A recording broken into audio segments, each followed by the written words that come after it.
olmadıysa da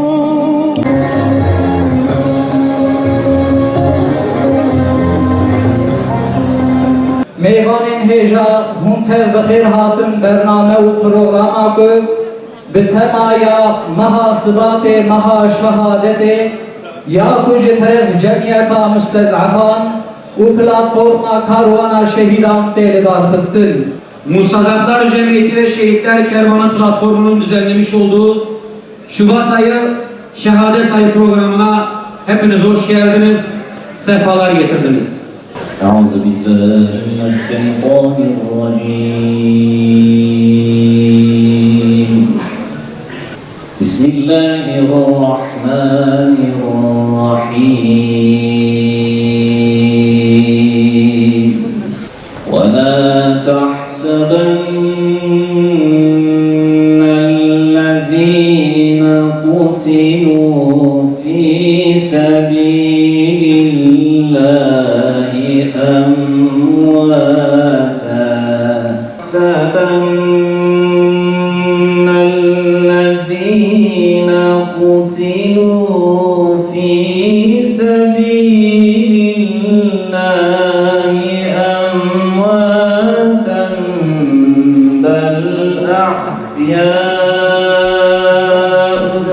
ولكن لا تشعرون. Önderi ve İslam kahramanı bu ayda şehit olmuşlardır. Şehadet arzusuyla yanıp tutuşan Müslümanlar bu ayı hep şehadetle hatırlamışlardır.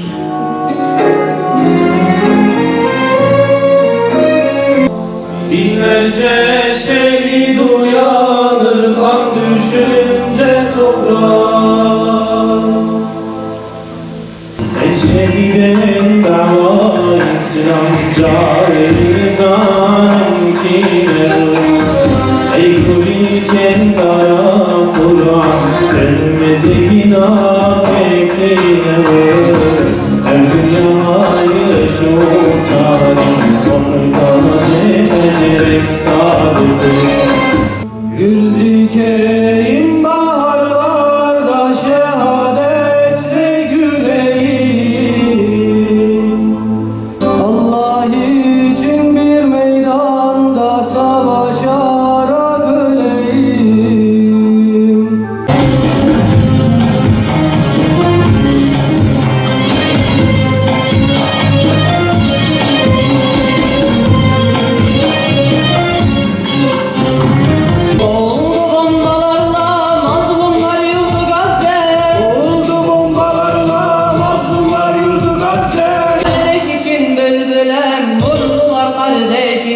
Kafirlere kinleyen Gülistan'da bir gülen kardeş için bülbülen. sana ulaşan çağrı ey şehit, ey şehit. Gözlerinde bir hırsın, kamçılayan bir arzu. Sana ulaşan çağrı ey şehit, ey şehit. Canı can verene, verenlerin yolu nedir? Şehadet! Bu ümmetin izzeti nedir? Şehadet! Zulme karşı susmayanların adı nedir? Şehadet! Yolumuz şehadet! Serenamız şehadet! Hedefimiz şehadet! Dibin destê fille û Yahudî û Frotiyê wan da, dibin destê bêşeref, bêxîret, mürted û bêolada. Şubat ayı şehadet ayıdır. Dolayısıyla her Şubat ayında aziz şehitlerimizi yad etmeye, onları anlamaya ve anmaya çalışıyoruz. Yüce Allah'tan temennimiz ve duamız onların yolunda gitmek, onların mücadelesini devralıp aynen o uğurda onların bedel verdiği gibi şehadetle ömrümüzü tamamlamak. Şimdi Allah-u Teala ayet-i kerimesinde şöyle buyuruyor: Allah yolunda öldürülenlere ölüler demeyin. Bilakis onlar diridirler, lakin siz farkında değilsiniz. Yine Peygamber aleyhissalatu vesselam, ümmetime ağır gelmeyecek olsaydı hiçbir seriyeden geri kalmaz, hepsine katılırdım. Allah yolunda cihad edip şehit olmayı, sonra cihad edip tekrar şehit olmayı, sonra cihad edip tekrar şehit olmayı dilerdim. Elbette ki bu konularla ilgili birçok hadis-i şerifler var, ayet-i kerimeler var. Aziz kardeşlerim, İslam davasını canından, malından, evladından, mülkünden aziz bilip bu uğurda mücadele edip çağın bütün baskılarından, zamanın bütün zulümlerinden üstün tutan öncü şahsiyetler daima olmuştur. İşte onlar bu uğurda bedeller vermişlerdir. 1 Şubat ayında bizler de şu anda onlardan bir kısmını anıyoruz. Zaten ümmet coğrafyası artık sadece Şubat ayı değil, yılın her ayı, her günü adeta bir şehadet ayı, bir şehadet günü olmuştur. Lakin zaman içerisinde özellikle susmanın emniyet sayıldığı dönemlerde, yani insanların susmayı tercih ettiği, konuşursa bedel vereceği dönemlerde işte bu şehitler ön plana çıkar. Onlar eylemlerin stratejik hata olarak adlandırıldıkları zamanda bir adım olsa öne çıkar. Onlar feda olmanın saflık olduğu veya nitelendirildiği zamanlarda ortaya çıkar.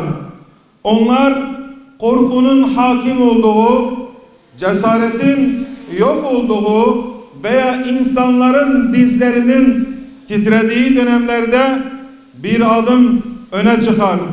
Onlar dünyavileşmenin zirve yaptığı, insanların ahiretini unuttuğu zamanlarda öne çıkar.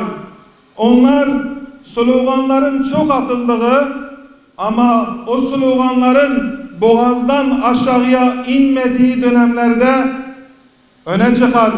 Yine rehavet, atalet ve bütün bu hastalıkların insanları çepeçevre sardığı dönemde işte şehitler bir adım öne çıkar.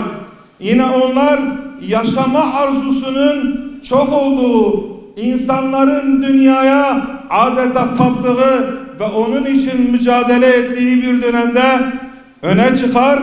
Karanlıkları deler, bir ışık olur, bir nur olur, Müslümanlara bir rol model olur ve işte biz buradayız. İşte bu davayı yükleniyoruz deyip mücadelenin bayrağını dalgalandırarak kanıyla ümmete hayat verirler.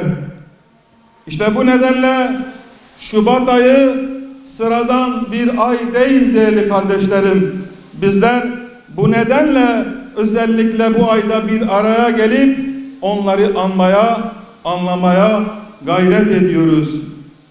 İnsan hayatı doğumdan başlar, ölüme kadar devam eder. Yalnız mümin için bu böyle değildir. Mümin için ölüm bir son değil. Bilakis mümin için şehadet taşlandırılmış bir hayattır. Mümin için şehadet onun arzusu ve gayesidir. Dolayısıyla tarihten beri İslam coğrafyasında Müslümanlara önderlik edenler, liderlik edenler şehadet özlemlerini sürekli olarak dile getirilmişlerdir. Bizim için, yani Müslümanlar için asıl mesele Şehadet yolculuğundaki asıl mesele şehadetin bilincini kavramaktır değerli kardeşlerim. Çünkü nice insanlar bu bilincin farkında değildir. Nice insanlar bu anlayıştan gafildirler. Ondan dolayı Allahu Teala Kur'an'da şehitleri ölü olarak nitelendirmiyor. Bilakis onlar diridirler. Bu nedenle bir alimin dediği gibi şehitlere acımayın. Siz asıl şehitlik anlayışından, şehadet anlayışından mahrum olmuş ölülere acıyın dediği gibi şehadetin o yüce anlayışını önümüze koymaktadırlar.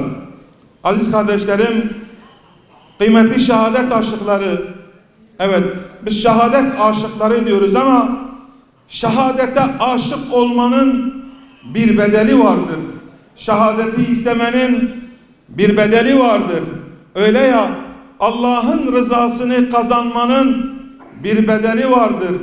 Yaşayarak, bedel vermeden, emek vermeden, gayret göstermeden, ter dökmeden, gözyaşı dökmeden, kan dökmeden, canını vermeden, kanını vermeden, sevdiklerini feda etmeden, evladından, malından, mülkünden vazgeçmeden şehadete aşık olmanın bir anlamı olabilir mi?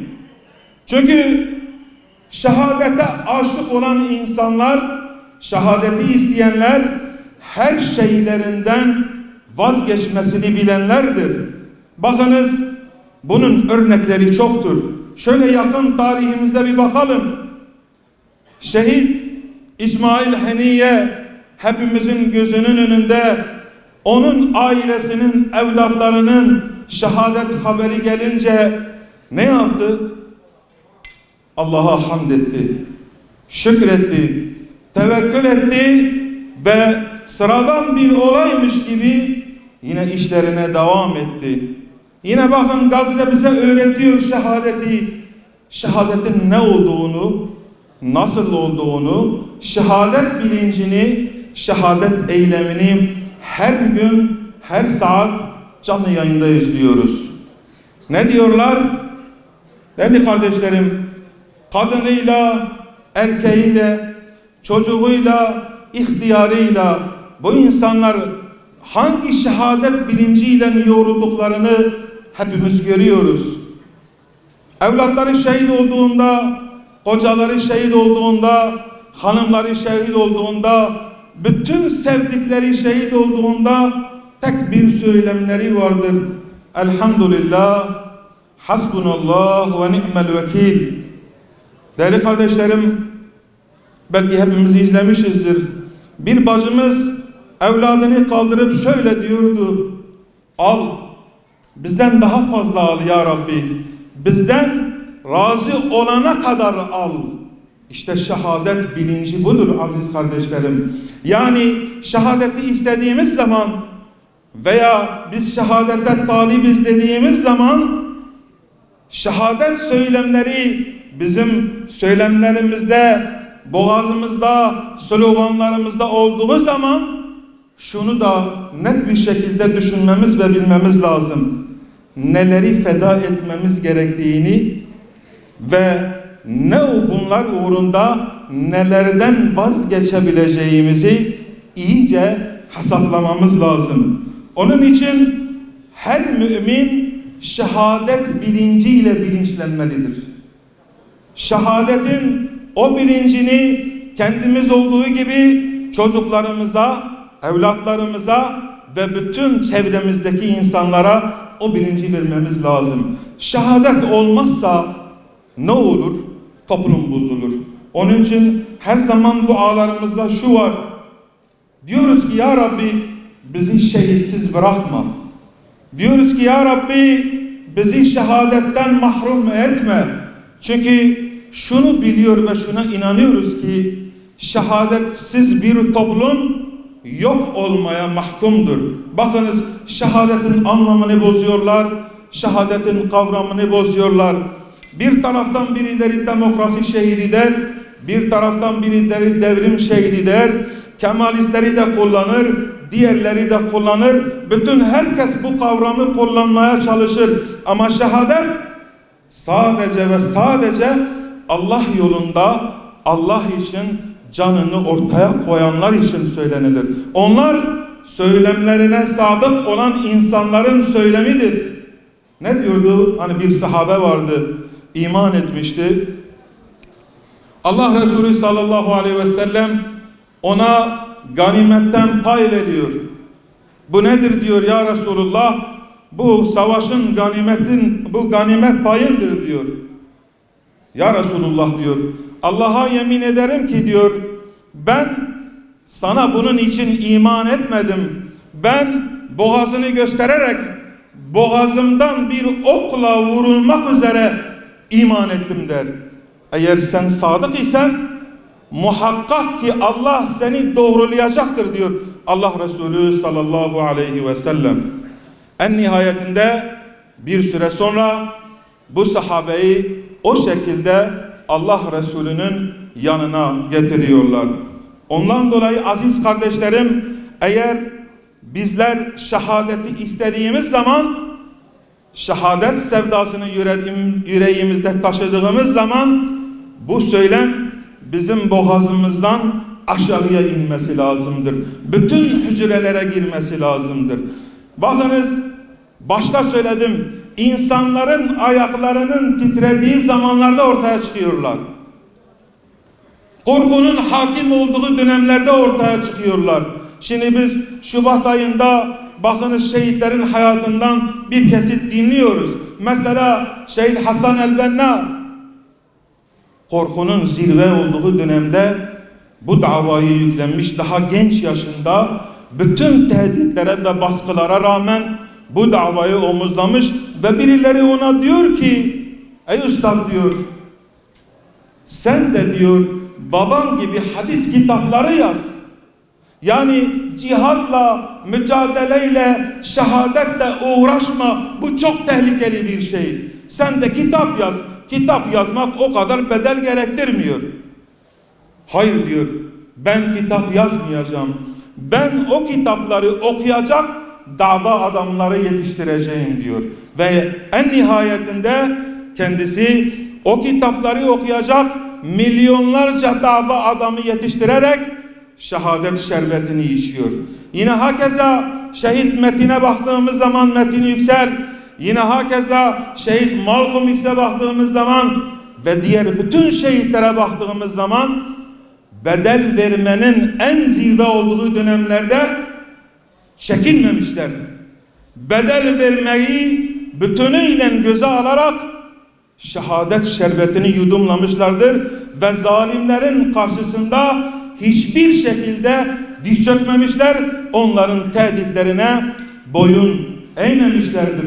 İşte öyle zamanlar yaşıyoruz ki şehadet sevdasının bir nevi anlamını yitirdiği, cihat ve mücadelenin aşırılık olarak nitelendirildiği, Allah yolunda feda olma anlayışının belki bazı kesimlerce saflık olarak nitelendirildiği, cihadın, mücadelenin, şehadetin sadece salonlarda konferans amaçlı bir kelime olarak konuşulduğu dönemlerde onlar bütünüyle meydana inmişler ve bu şekilde büyük bedeller vermişlerdir.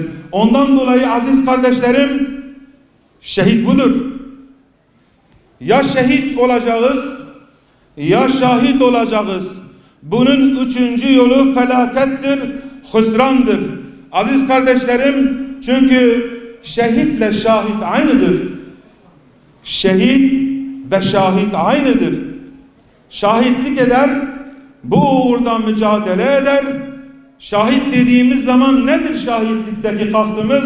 Oturup onun konuşulması, meselenin konuşulması değildir. Tartışmak değildir. Meseleyi sadece bilmek değildir. Şahitlikteki kavram bu değildir. Şahit ne demek? Şahit tıpkı Hazreti Hüseyin'in mesajını çağımıza kadar ileten Hazreti Zeynep'in çağa şahitlik tutması demektir. Korkmadan, geri çekilmeden, geri adım atmadan, feryadı figan etmeden Hazreti Hüseyin'in mesajını topluma taşımaktır. Yine şahit ne demektir? Kendi devirlerinde, kendi dönemlerinde yapılan zorbalıklara boyun eğmeyen İmam Ebu Hanifeler, İmam Malikler demektir. Yine şahit ne demek? Günümüz dönemi içerisinde yapılan bütün zulümlere ve zorbalıklara, Müslümanlara yönelik yapılan bütün katliamlara karşı masa başında oturup konuşmak değil, bilakis sahaya inmek, meydana inmek, mazlumiyeti haykırmaktır şahitlik. Eğer biz hakkıyla şahitlik görevimizi yerine getirirsek, umulur ki, çünkü Peygamber aleyhissalatu vesselam buyuruyor, hakkıyla şehit olmayı isteyen yatağında ölse de muhakkak ki Allah onu şehadet makamına ulaştıracaktır. Ve biz inanıyoruz ki eğer bugün yeryüzünün zorbaları, tağutları, yeryüzünün katilleri ve işte ne diyorlar? Amerika, işte ne diyorlar? İsrail, her şeye gücü yetiyor diyorlar. Bütünüyle her şekilde bunların herkese gücü yetiyor diyorlar ama iman ve iradenin karşısında güçleri yoktur değerli kardeşlerim. Bakınız, bir avuç Gazze'deki Hamaslı mücahit, bütün dünya bunların karşısında esas duruşa geçmelere rağmen şehit ayağa kalkıyor. Şahitler ayağa kalkıyor ve teslim olmuyorlar. Bütün zulümlere rağmen, evet bu insanlar vurulabilir, katledilebilir, parça parça olabilir ama şehit bir mesajı taşıyor. İşte bu çağlara, kendinden sonraki çağlara o mesajı taşıyor ve diyor ki biz teslim olmadık. Biz boyun eğmedik. Biz onların karşısında pes etmedik. İşte şehidin mesajı budur. Bu özlemdir. Onları dimdik ayakta tutan ve korkusuzca onları meydanlara sürükleyen. Onlar akıl ehli değil, aynı zamanda aşk ehlidir. Öyle ya, birilerine göre bugün o Hamas mücahitlerinin veya şehitlerinin yaptıkları bu eylemler akıl alır gibi değil. Akıl almıyor bunu. Doğrudur. Bu bir akıl işi değildir. Bu bir sevda işidir. Bu bir aşk işidir. Bu feda olma bilincidir. Bu sonraki nesillere tevhidin bayrağını ulaştırmanın mücadelesidir. Ondan dolayı akıl ehli bunu anlamaz. Sadece bu işi akılla yorumlayanlar bu işi kavrayamaz. Şehadeti anlayamaz, şehidi anlayamaz ve şehidi de kavrayamaz. Onların sevdası farklıdır. Onların mücadelesi farklıdır. Ve onlar ki Uhud Savaşı'nı hatırlayın, sadece bir hurma yiyor, düşünüyor, diyor ki benimle cennet arasında sadece bu hurma vardır. O hurmayı bile yemeyi kendilerine zul olarak görüyorlar. Peki bizim ne gibi hurmalarımız var değerli kardeşlerim? Her birimizin, her bir Müslümanın onu şehadetten alıkoyan nice hurmaları var. Onun ayağını zincirleyen nice prangaları var. Dünyavileşme hastalığı, atalet, rehavet, bütün bunların hepsini üst üste bıraktığımız zaman değerli kardeşlerim, bizimle şehadetin arasında yüzlerce hurma var. Ya bu hurmaları teker teker atacağız ve şehadet mektebinin yolcuları olmak ya da şahitlerden olmak için mücadele edeceğiz, ya da gaflet veya dalalet içerisinde bir hayat sürüp en sonunda hüsrana uğramış olanlardan olacağız. Ondan dolayı her şeyi kar ve zarar terazisinde tartanların şehadeti anlamalarını beklemeyin. yaşayarak bedelsiz, çilesiz, risksiz mücadeleyi arayanlar, yaşayarak hizmet etmek isteyenler, tutku ve arzularına esir olanlar şehadeti, şehadet anlayışını ve mücadeleyi anlayamazlar değerli kardeşlerim. Bize düşen şehadet algımızı düzeltmek ve nasıl yaşayan şehitlerden olacağımızı ve o yolu bulmaktır. Onun için Şehit Abdullah Azam'ın dediği gibi, ey İslam davetçileri, ölüm tutkunuz olsun ki size hayat bağışlansın. Sakın ha amelleriniz sizi aldatmasın. Bizler ölümü bu şekilde bir tutku olarak bilirsek ve bu yolda gidersek aziz oluruz. Tıpkı Hazreti Halid bin Velid'in Rum kralına, komutanına söylediği gibi, sizin hayatı, kadını ve şarabı sevdiğiniz kadar ölümü seven bir toplulukla üzerinize geliyoruz. Şimdi sözün özü, kendimizi bir sorgulayalım. Halid bin Velid'in dediğinin neresindeyiz? Gerçekten onların hayatı, şarabı ve kadını sevdiği gibi bizler de şehadeti, Allah yolundan mücadele etmeyi ve cihad etmeyi gerçekten bu kadar istiyor muyuz? Bu söylemlerimiz ve amellerimiz bu noktada birbiriyle örtüşüyor mu? İşte bu programların amacı bunların tekrar muhasebe edilmesidir. Aziz kardeşlerim, çok fazla sözü uzatmak istemiyorum. Şubat ayı denildiği zaman işte biz tekrar bu meseleleri tefekkür ederek Gazze'deki Müslümanları görüyoruz. Yahya Sinvarları görüyoruz. İzzettin El-Kaslam'ın yiğit mücahitlerini görüyoruz. Şehadette sevdalı olanları görüyoruz. Ahdine sadık olanları görüyoruz. Ve tıpkı şehit Ata şehit olduğu zaman onun o resmini duvara asıp işte bunlar şehitlerdir ve bir gün ben de şehit olacağım, benim resmim de bu odada şehitlerin resminin ortasında olacak diyen azizlerimizi yolunu iyi takip edip o doğrultuda bir mücadele etmeyi Rabbim cümlemize nasip etsin.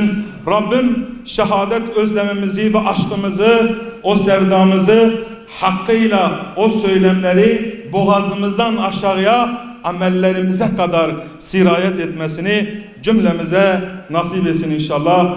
Allahu Teala sizlerden razı olsun. Allahu Teala şehit olmuş olan kardeşlerimize tekrar rahmet etsin, onları katında ağırlasın ve bu vesileyle depremde vefat etmiş olan kardeşlerimize de Rabbim tekrar rahmet eylesin, kalanlara sabır versin inşallah. Esselamu Aleyküm ve Rahmetullahi ve Berekatuhu.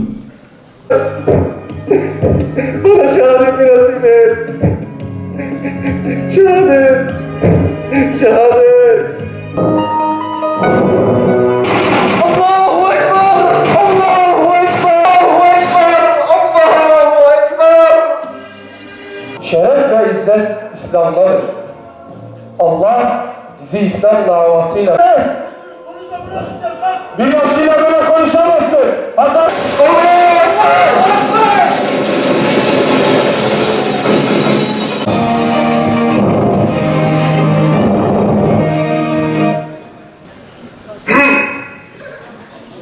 sevgili Yahudi dostlarım, sizler İsrail ordusunun kahraman askerlerisiniz. Bu baskının başında kim vardı? Evet, Nabluslu İbrahim daha 18 yaşında. İbrahim. İbrahim. İbrahim. İbrahim. Kardeşlerim, silahlarınızı asla bırakın. Bu bir tiyatro değildir. Bu bir çağrıdır. Şehit Ahmet'in, Şehit Hüseyin'in, Şehit İbrahim'in Aytacık çağrısıdır. Bir tek bir şehadet.